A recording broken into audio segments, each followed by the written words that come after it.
Essa plenária está cheia de gente. Faz um ano, faz 2, faz 3, começa com 30, 40, vai aumentando, vai juntando.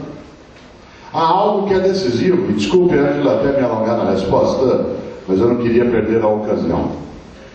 Acho que toda instituição tinha que ter no alto uma regra que foi criada um dia por São Bento, um italiano do século VI chamado Bento de Núrcia. Bento de Núrcia, que fundou a Ordem dos Beneditinos. Aliás, a Ordem dos Beneditinos, que é uma ordem importantíssima na história, o Papa Emérito pegou seu nome exatamente, Benedetto, né? Bento de Núrcia criou uma ordem religiosa com um lema muito interessante em religião, que é ora e labora, reza e trabalha. Reza e trabalha. Só rezar não adianta, só trabalhar não adianta. Só rezar não produz efeito, só trabalhar sem a reverência, né, à vida e ao cuidado não funciona. Ora e trabalha. É verdade, oração adianta, mas não adianta tudo.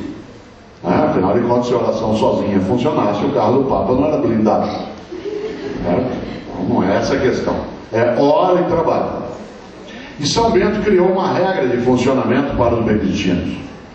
E nessa regra de funcionamento ele colocou o que o monge pode e não pode fazer, deve e não deve fazer. E a regra que eu mais gosto, que eu queria partilhar aqui com vocês, é a regra de número 34. O monge que infringir essa regra é mandado embora da ordem beneditina. A regra 34 dos beneditinos tinha que estar no alto de todo grupo, toda escola, todo hospital, né, todo congresso, tudo que for. A regra 34 dos beneditinos diz: é proibido resmungar.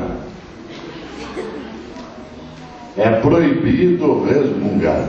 Não é proibido discordar, não é proibido debater, não é proibido discutir. É proibido resmungar. Sabe gente que só resmunga em vez de fazer algo? Gente que passa o tempo todo amaldiçoando a escuridão e acender vela. A frase predileta do resmungão é essa que eu vou dizer agora: que horror, alguém tem que fazer alguma coisa. E o resmungão e a resmungona, ele tem uma grande tranquilidade num ponto: todo resmungão e resmungona é vagabundo. Como ele não gosta de ter que fazer esforço, ele prefere acreditar que nada vai dar certo. E o pessimismo é o lugar onde ele se ancora para não ter que se esforçar para nada. E aí ele prefere não acreditar que as coisas funcionarão, porque aí nada tem que ser feito para que elas funcionem. O lugar que o pessimista mais gosta de descansar é na poltrona da inatividade, que é essa que eu estou agora. E é assim. A única coisa que o pessimista faz, e às vezes o pessimista diz que ele é realista, e há uma maneira de ele dizer que menos ainda tem que ser feito. O pessimista, ele gosta demais de sentar e esperar dar errado. Aí você fala assim: mas não está dando errado. Ele fala: espera que você vai ir. O otimista, ele tem uma encrenca, ele tem que levantar, ir atrás, se juntar, participar de conselho, entrar na estrutura, ir para evento, comprar livro, debater, tentar convencer pessoas, usar o final de semana para... Ao pessimista só resta descansar. Aliás, o pessimista tem também uma característica que é do resmungão. Presta atenção em gente assim. Quase sempre o resmungão gosta de andar rápido para lá e para cá, levantando poeira, batendo chinelo. Porque gente que anda rápido o tempo todo quer dar a impressão de que está trabalhando e não está fazendo nada. Cuidado com gente que anda, levanta poeira quando anda, fica para lá e para cá o tempo todo, está agitado, mas não está trabalhando. Até na hora de lavar a louça no domingo, pega uma travessa na sala, leva para a cozinha, volta para a sala outra vez para lá e para cá. Dentro do hospital, da unidade, vai para lá, mexe em gaveta, começa a fuçar em papel, vira coisa, e não está fazendo nada. Quando chega no fim da tarde, diz assim: estou acabada. Por isso, é proibido resmungar. Então tem que se juntar e ir atrás. Daí que é difícil fazer, mas não é impossível. Como é que você constrói a autoimagem? Com ação. Basta ter boa autoimagem. Tem gente que tem uma baixa autoestima e uma alta baixa estima. Ora, só tem isso se não tem uma ação que seja concreta. Então, é tarefa do Corém mexer com isso também. Mais alguma pergunta, por favor? Basta levantar a mão, hein? Eu quero só fazer uma pergunta aqui para o Mário. O que nós podemos tirar com o drama da Boate Kiss em janeiro desse ano? O que nós, como enfermeiros, como enfermagem, a gente pode tirar do drama da Boate Kiss? A gente tira de lá uma coisa: nós ficamos muito distraídos no dia a dia, achando que a gente já está seguro. Quando você entra no cinema, e vocês terão uma projeção hoje, esse final de semana, amanhã, né? No filme, a história de Pi, ali na programação. Quando a gente entra no cinema, antes de começar o filme, tem as projeções sobre as rotas de fuga, onde ficam os extintores, onde está a saída de emergência. Ninguém nem presta atenção. Todo mundo continua conversando, comendo pipoca, mandando mensagem no celular. Quando a gente entra no avião, lá vem as instruções de segurança. Tal lugar, mexe na porta, faz isso, o banco é flutuante, a máscara cai desse jeito. Por favor, leia a instrução no folheto. Ninguém lê. Qual é a lição que nós tiramos? A arrogância de supor que já está seguro é um dos caminhos mais sérios para a autofagia, para a autodestruição. Ali nós tivemos a junção, a Boate Kiss, da patifaria mercantilista, isto é, dinheiro a qualquer custo, com um descuido da autoridade e com a absoluta incompetência de uma banda que solta algo perigoso num espaço fechado. A lição é dura, mas ela aparece para nós. O bombeiro não estava preparado para aquilo, embora aquilo existisse. A área de saúde não conhecia direito alguns dos efeitos de intoxicação por fumaça daquele modo, e nem imaginava que aquele tipo de material combustível ele fazia com que houvesse problema sério nos alvéolos 2, 3 dias depois, e que não bastava que alguém tivesse um pouco de oxigênio e já saísse respirando. Mas nós nos preparamos nos dramas. Agora, jamais chamaram o que aconteceu lá de tragédia, porque tragédia é aquilo que acontece sem a ação humana. Um tsunami é uma tragédia, pessoas morrerem afogadas por falta de aviso é um drama. A seca no Nordeste é uma tragédia, gente que morre de fome por falta de água e comida é um drama. Um raio sobre um hospital é uma tragédia, a ausência de um para-raios funcionando é um drama. Trágico é tudo aquilo que nós não temos como interferir. Dramático é o que nós temos escolha. E às vezes se tem má escolha. E eu fiz 2 palestras naquela boate no ano anterior. Só que era pouca gente. E uma das coisas que eu observo, como eu fui secretário de Educação na capital, uma das coisas que eu observo quando eu chego no ambiente, aliás, foi a primeira coisa que eu fiz quando eu entrei aqui, é ver onde tem rota de fuga.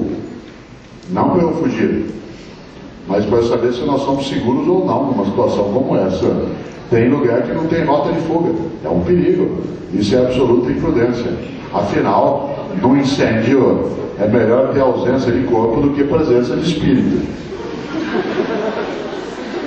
Foi isso que nós aprendemos. Mais alguma pergunta ou colocação, alguma consideração, por favor?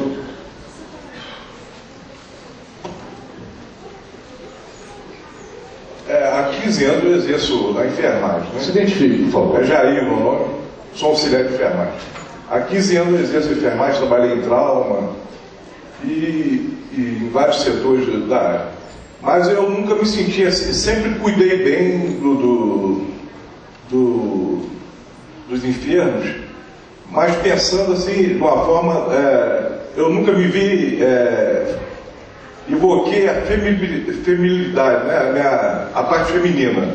Eu sempre, na hora do cuidar, evoquei sempre a divindade, a bondade do ser humano. Eu acho que tanto o homem como a mulher, ele pode ser bom, pode evocar o divino sem ser feminino, entendeu? Eu gostaria de colocar isso.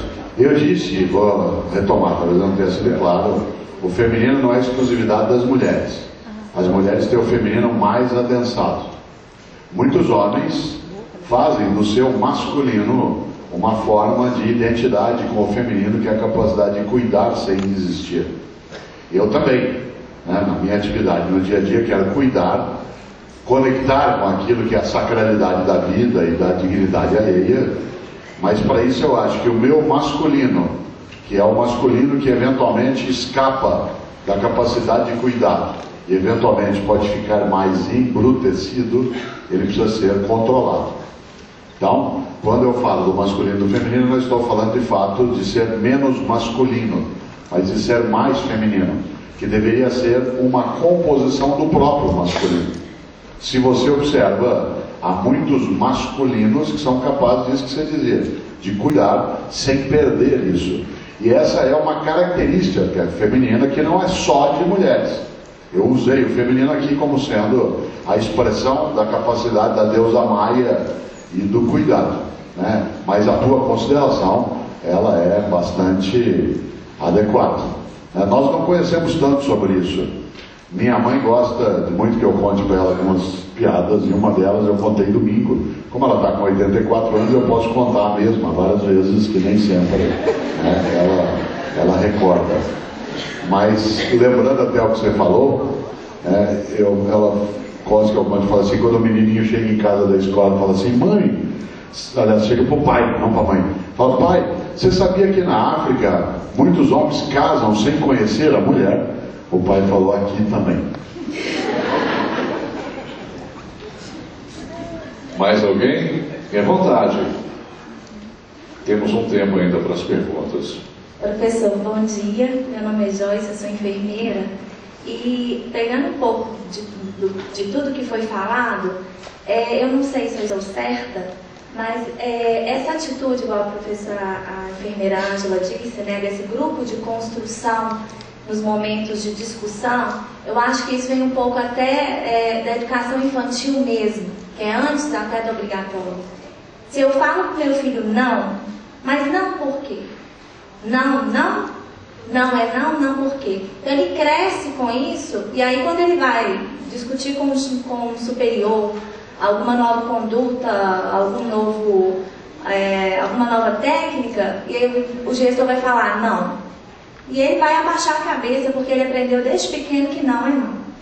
E aí hoje, trabalhando na docência, eu acho que as faculdades, as universidades, elas têm que mudar de postura também, porque esses graves, igual a enfermeira disse, né, a moderadora disse, com relação ao Boate Kiss. Mas quantos problemas hoje nós temos vivido, né, e a mídia em cima da enfermagem com os erros, né? E os pacientes sendo mortos, vitimados por erros mesmo da enfermagem. Então, na sua opinião, professor, qual é o papel, né, das faculdades de ensino nesse processo de formação dos enfermeiros? É preciso trabalhar com força na relação das pessoas a ideia de autonomia, não de soberania. Paulo Freire, o último livro dele em vida, se chama Pedagogia da Autonomia. O primeiro grande livro era a Educação como Prática da Liberdade. E o último, Pedagogia da Autonomia. É preciso formar alunos, alunas, enfermeiros e enfermeiras que tenham autonomia, mas não sejam soberanos. Qual a diferença entre autonomia e soberania? O soberano é aquele que faz o que quer, independentemente das outras pessoas. A pessoa autônoma é aquela que faz o que ela quer e deseja e deve, no âmbito da competência que ela está. Muitas famílias estão formando soberanos em casa.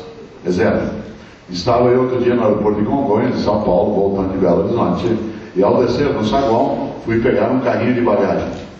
Ao meu lado, um pai, uma criança com uns 10, 12 anos, fazia a mesma coisa. Eu puxei o carrinho, o pai puxou o carrinho, que estava pegando ao lado, o menino virou para o pai e falou assim, eu não quero esse carrinho. Eu fui olhando, o pai falou, mas esse carrinho não sai igual aos outros. O menino falou, eu não quero esse carrinho. Eu falei, eu vou parar aqui, que isso aqui dá um livro novo. Eu fiquei olhando. O pai falou, mas esse carrinho é igual aos outros, filho. Mas eu não quero esse carrinho. Aí o pai guardou o carrinho, estava pegando, e pegou o carrinho que o menino queria. Eu fiquei pensando, esse pai está formando um terrorista dentro de casa. Ele deixa a família refém. Ele, aos 10 anos de idade, escolhe o carrinho, provavelmente onde vão almoçar, qual é a música que vai se ouvir no rádio, qual programa vai ser assistido na TV, senão ele fica na frente pulando, não deixa ninguém ver. E nós estamos formando alguém com uma personalidade deformada, um psicopata, desde pequeno. A faculdade tem que formar gente autônoma. O autônomo é aquele que, sim, pode até trazer ou não, desde que ele seja respeitoso, mas ele tem que vir. Milor Fernandes, grande carioca, nascido no Meier, que morreu infelizmente em março do ano passado, com 88 anos, Milor dizia: se você não tem dúvidas é porque está mal informado.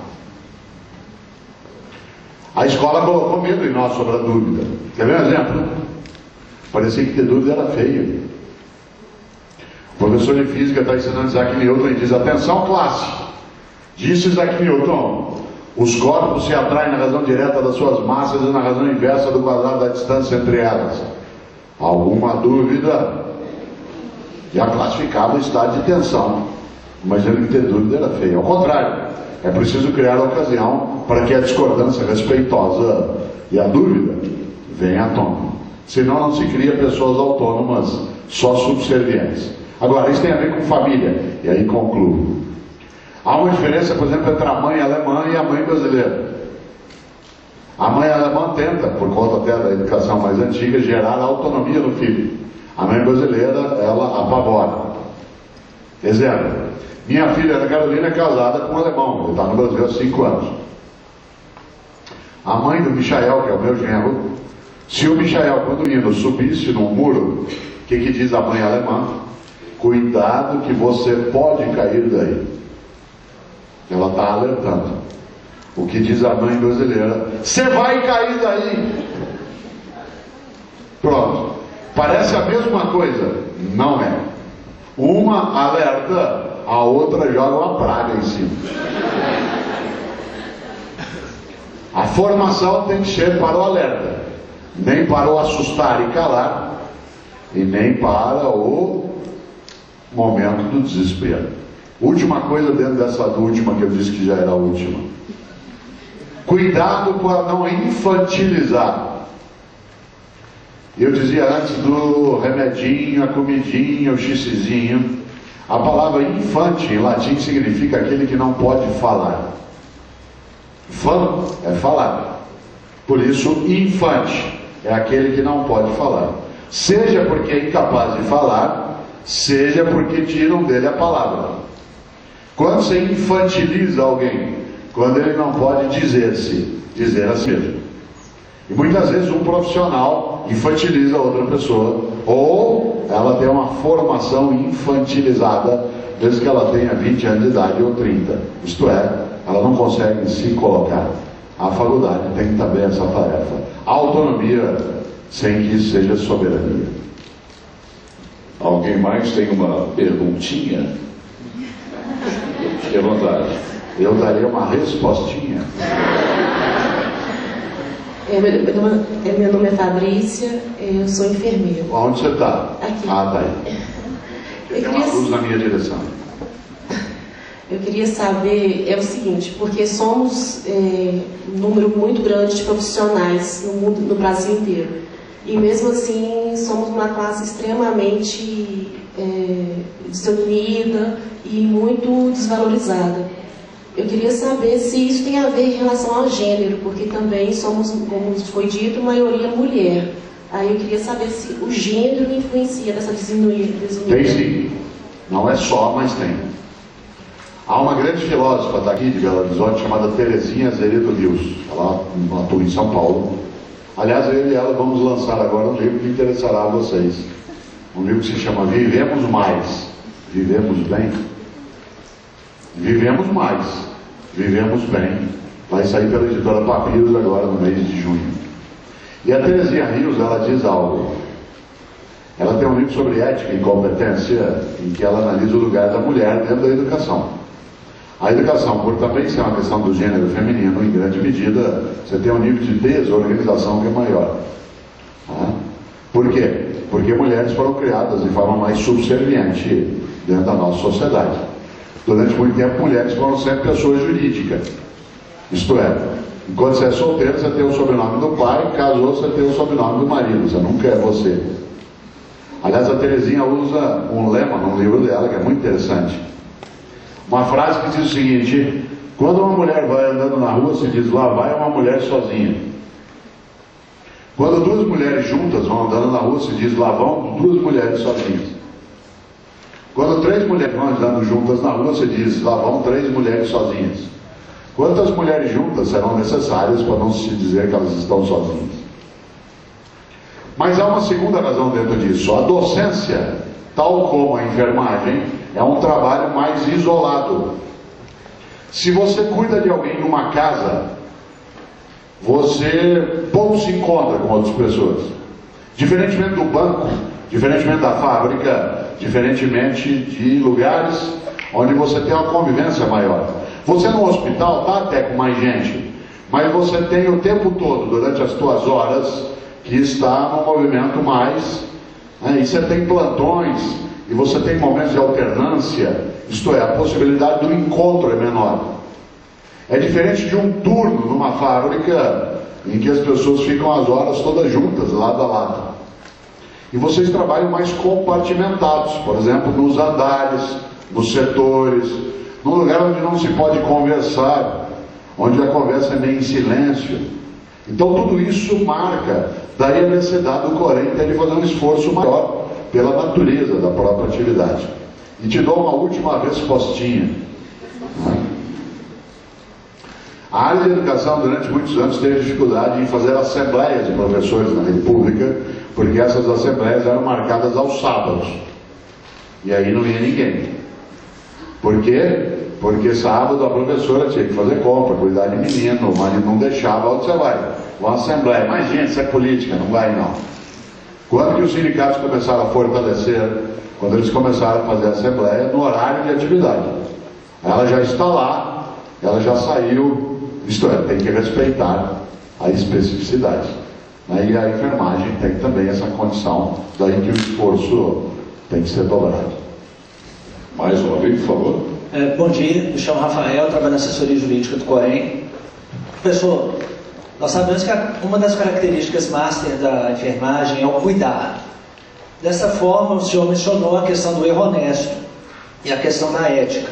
Até que ponto o erro honesto ele pode justificar a ultrapassagem dos limites dos preceitos éticos não só da enfermagem, mas como também do próprio ser humano como, em sociedade? Ele não justifica. Porque justificar é tornar justo. Ele explica. Há uma diferença entre explicar e justificar. Você pode explicar por que um menino de 12 anos de idade, com uma arma na mão, é capaz de disparar na cabeça de alguém num semáforo. Mas você não justifica só porque ele tem 12 anos. Insisto, justificar é a tua área, é tornar justo. Um erro honesto explica, mas não justifica. Tanto que a tua área entenderá que o erro honesto é um atenuante, mas ele não tira a responsabilidade. Você chamará na área de direito que não tem intenção, mas tem culpa. Por isso não pode ficar impune. Há a diferença clássica que vocês fazem no campo jurídico entre doloso e culposo. Tem culpa, não tem intenção, não tem dolo, mas tem culpa. Por isso o erro honesto nada justifica, só explica. Volto eu àquela frase: a coisa mais perigosa no mundo é incompetente com iniciativa. Certo? Quando a usina de Fukushima ficou em estado de terror para nós com energia nuclear, o que faltava a eles? Primeiro, humildade. Eles construíram aquela usina e disseram que ela era absolutamente segura, que a única coisa que poderia alterar algo na usina seria se acontecesse uma coisa impossível, um terremoto e um tsunami juntos, que foi o que aconteceu. A arrogância é perigosa. Segundo, não seguiram um princípio que a tua avó explicava e a minha também. Tua avó dizia, a minha: tudo que não souber desligar, não ligue. Certo? Ora, mas a gente ligou porque a gente achou que era bom. Olhasse antes. Erro honesto. Tira parte da intenção, mas a culpa de maneira alguma. Muitíssimo obrigado ao nosso palestrante. Teria tempo mais uma, professor? Eu estou tranquilo. Tranquilo? Por favor, senhorita de rosa ali. Se identifique, por favor, seu nome e seu bairro. Meu nome é Tayane, eu sou acadêmica de enfermagem aqui de Isabela. E nessa reta final tem uma coisa que tem acontecido não só comigo, mas assim, com muitas das nossas colegas, que é, você está formando em enfermagem, você vai fazer medicina? Ou então, por que você está fazendo enfermagem? Por que você não tentou uma coisa melhor na área da saúde, como medicina, por exemplo? Aí a minha pergunta é que assim, a visão dos outros é que a enfermagem é uma classe desvalorizada. E eu queria saber, na sua opinião, se para você se atribui a que as pessoas valorizam muito mais o curar do que o cuidar. Eu queria saber se seria mesmo por isso. Também isso. É preciso lembrar que a mesma coisa acontece, por exemplo, entre o corpo clínico médico, entre cirurgiões e clínicos. Sempre se entende o cirurgião como alguém em uma postura mais elevada. Algumas áreas dentro da prática médica que parecem privilégio masculino. Você raramente encontra uma ortopedista. E menos ainda, você encontra uma ortopedista que seja cirurgiã. É raro. Ela precisa lutar demais nessa especialidade. Quer ver outra? Uma médica psiquiatra. Você pode ter psicóloga, você pode ter analistas, mas o número de médicas psiquiatras, ela, psiquiatra, vem aumentando agora, mas ela é mais rara. Algumas profissões são consideradas femininas por excelência, por serem consideradas extensão do lar. Magistério, nutrição, fonoaudiologia, psicologia, fisioterapia. Claro que há homens nela, e a enfermagem é uma delas. Numa sociedade ainda patriarcal, é machista. Por exemplo, em educação, 93% das pessoas que atuam na área de educação escolar são mulheres. Isto é, de cada 100 pessoas, tá vendo? 93 são mulheres. Ainda assim é dia do professor. Sala dos professores. Sindicato dos professores. Portanto, é uma questão cultural. E de outro lado, se imagina que se você vai fazer faculdade, se você está na área do cuidado, por que você não vai fazer medicina? Tem gente que não quer fazer. E tem gente que queria, não conseguiu, se dedica a outra atividade. Não tem problema. Uma das minhas filhas adotadas, que é adulta, ela faz medicina. Ela fez durante 2 anos e ela quis ser modelo. Ela largou a medicina. E ficou 2 anos como modelo. Agora ela voltou para a medicina. Porque ela achou que era a área dela mais interessante. Ficar modelando, ela gostou, etc., mas não queria. Né? E quando ela foi ser modelo, em vez de fazer medicina, ela deixou no 3º ano. Eu não podia falar nada para ela. Porque se eu falasse, ela falasse assim, pai, você fez filosofia. Então o que eu quero dizer com isso? Tanto faz o que as pessoas acham em relação a esse polo. É uma profissão de alta dignidade. E quando a pessoa pergunta, a tua resposta a alguém que diz, mas por que você não foi fazer uma coisa mais funda, né, na área de saúde? Você diz, porque eu gosto de enfermagem. Porque é a minha atividade. Por que você foi fazer filosofia? Porque eu gosto de não trabalhar. Muito obrigado, professor Mário Sérgio Cortella. Obrigado, professora Aparecida Horta. E para encerrar essa palestra, no nosso primeiro dia de atividade do Seminário de Enfermagem do Corém, Minas Gerais, com a palavra, professor Dr. Lúcio José Vieira. Mário Sérgio, para todos nós, eu acho que foi extremamente salutar, né? Benéfico estar convivendo com você aqui nessa palestra, conferência. Sobretudo, a oportunidade de compartilhar conosco não só os conceitos, a visão filosófica, né? Dos inúmeros conceitos tratados, mas eu considero como um ponto alto você ter experimentado, ter como orientador de doutorado, né, o professor Paulo Freire, que é considerado para nós, não só da área de educação, uma pessoa da maior expressão e expoente, né, na área de educação, cujos ensinamentos perduram e perdurarão, né, por muitos anos. Foi para nós algo de muita comoção.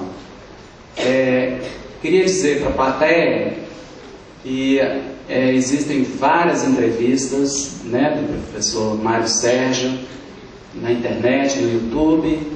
A palestra de hoje está sendo filmada, gravada. Eu acho que nós devemos, para aqueles que não tiveram a oportunidade de estar aqui hoje, em pequenos grupos, né, nos locais de trabalho, de serviço, na academia, na escola, compartilhar, né, desses ensinamentos. Por fim, eu queria fazer uma colocação que eu acho que me inquieta, né, e creio que inquieta a várias pessoas.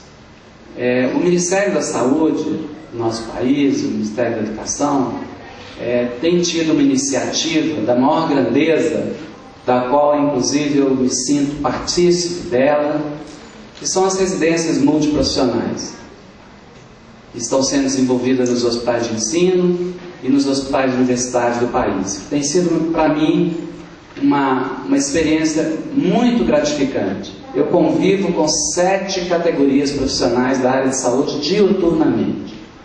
Mas a minha pergunta é o seguinte: por mais avanços tenhamos conseguido na direção da multidisciplinaridade e até da interdisciplinaridade na área de saúde, nós muitas vezes nos deparamos com uma situação que se refere à hegemonia médica na área de saúde e vez ou outra ameaça do ato médico, que nos incomoda e incomoda muito. Qual que é a sua posição e opinião acerca dessa questão? Que ela é uma polêmica necessária, ela esclarece algumas coisas e ela se coloca no momento, especialmente a questão do ato médico, que atinge não só a enfermagem, mas ela também acerta a área de fisioterapia, parcela aquilo que é feito na psicanálise ou na psicologia, na nutrição. Existe sim, no Brasil, 2 grandes profissões que eram consideradas nobres, medicina e direito. Mais tarde a engenharia entrou no circuito, mas o que vale é o título de doutor.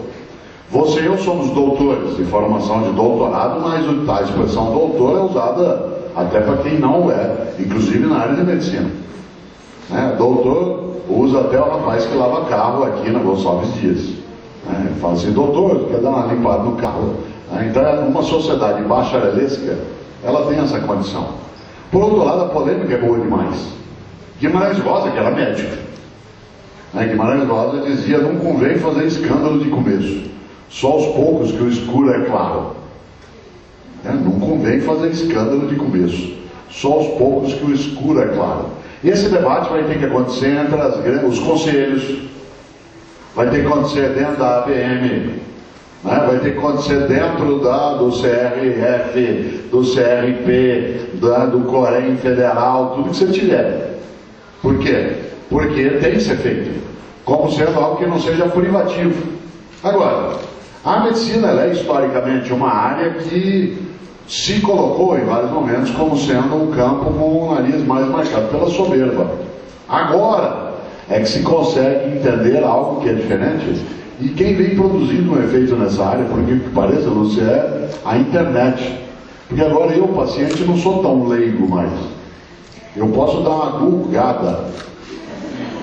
Claro que você não fala um médico na internet, mas eu não sou enganado com tanta facilidade. Eu, ano retrasado, estava na Ilha Bela, além da cobra, na quinta-feira de manhãzinha, acordo eu, logo depois do carnaval, com o olho, parecia que tinha pedra dentro. Claro, conjuntivite. O que eu fiz antes de oftalmo? Google. Aí eu li, tem conjuntivite viral, bacteriana, por dermatite de contato, etc, vi tudo. Subi, fui ao consultório do oftalmo, entrei na sala, ele olhou para mim e falou assim: o senhor está com conjuntivite. Eu falei: é viral ou bacteriana? Ele falou: é viral. Eu falei: como é que o senhor sabe? Ele falou que se fosse bacteriano, você ia estar com um adensamento gelatinoso próximo à retina. Eu falei: tá, o que eu faço? Ele falou: vou te prescrever escolina, você usa 3 vezes ao dia. Eu falei: doutor, tem clorofenicol na escolina? Ele falou: tem. Eu falei: eu sou alérgico a clorofenicol. Então vamos fazer diferente. Você vai fazer 6 vezes ao dia uma compressa com água filtrada, em 2 delas só. Coloca um pouquinho de água boricada. Eu falei: doutor, se for bacteriana? Ele falou: por quê? A gente só sabe que o bólio, que é a base da água boricada, é um meio propício para a proliferação de bactérias. Quase que ele falou palavrão. O que eu quero dizer com isso? 2 coisas estão deixando o nariz menos empinado. O paciente não é tão leigo, mesmo que ele não esteja formado. E segundo, há uma judicialização na área de medicina, em que parte daquilo que seria a irresponsabilidade ou a incompetência ela é objeto de processo. E essa judicialização, ela coloca parte da estrutura de gestão hospitalar atenta para a gente não chegar à situação dos Estados Unidos em que instituições tiveram que fechar para poder saldar as dívidas com os seus pacientes. Por isso eu acho boa a polêmica. A polêmica ajuda, ela não pode continuar de maneira indefinida, mas ela tem que vir. Mas o conselho que eu dou é aquele que eu convido vocês para sábado agora às 17 horas, onde vai ter a leitura ali do